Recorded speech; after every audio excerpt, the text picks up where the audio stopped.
Okay, what does the forest mean to me, and what does the forest mean to you? This is my installation to begin to think about some of these concerns. There's two main sections. One is the forest, filled with some of the beautiful things that I've noticed in the forest. And then there's a part that's the office, which I'm kind of designating as a bureaucrat who has become used to or immune to the devastation of fire. So let's just look a little bit at some of the details that we might not see otherwise. So I'm going to try to walk up here and not make you all nauseous. This chair is completely intentional, and I'll show you a little bit about that later. This is one of my other large paintings that seem to really fit and kind of lead into this wall mural that I had printed of a campsite in Mount Adams that I had been to. So just right to left, or is it left to right? I'm going to show you a little close-up of a little frog. Decided the frog would be a good example of their frogs only live when the area is clean, and they'd be a good little example. He could sit on the painting, and then I made some little frog stencils to help integrate him as imagery into this display. Little heads of pins. This is all, actually, that's kind of cool.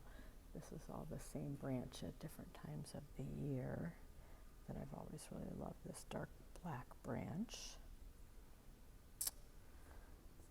I decided we needed some shapes that were flat color to help integrate the palette of the background with the foreground, the background with the paintings.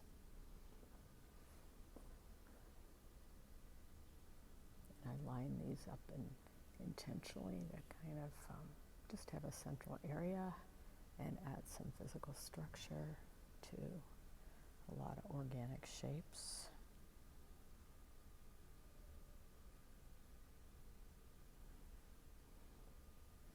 Some more paintings that I've done that have close-ups and details.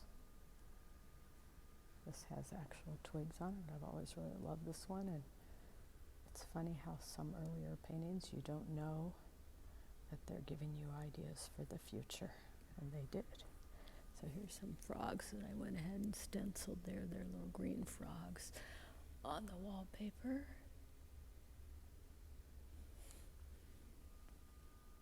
And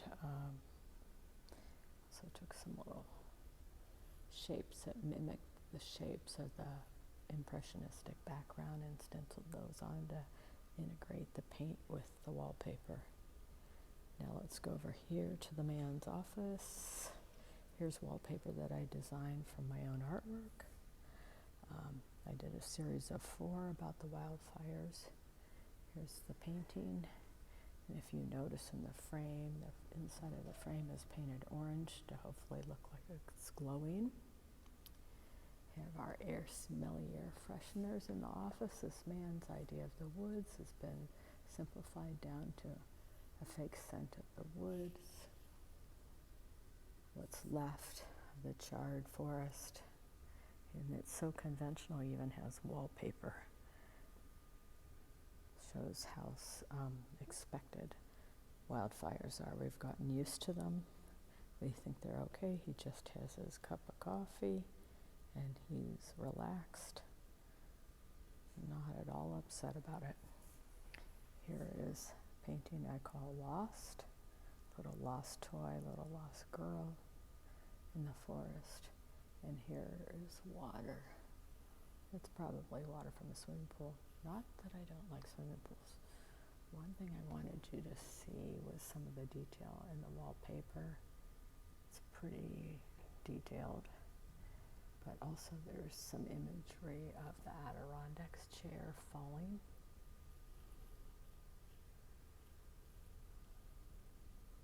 See there, it's on the they're on the it on. That's why I wanted to have an Adirondacks chair for people to sit on and do their activities.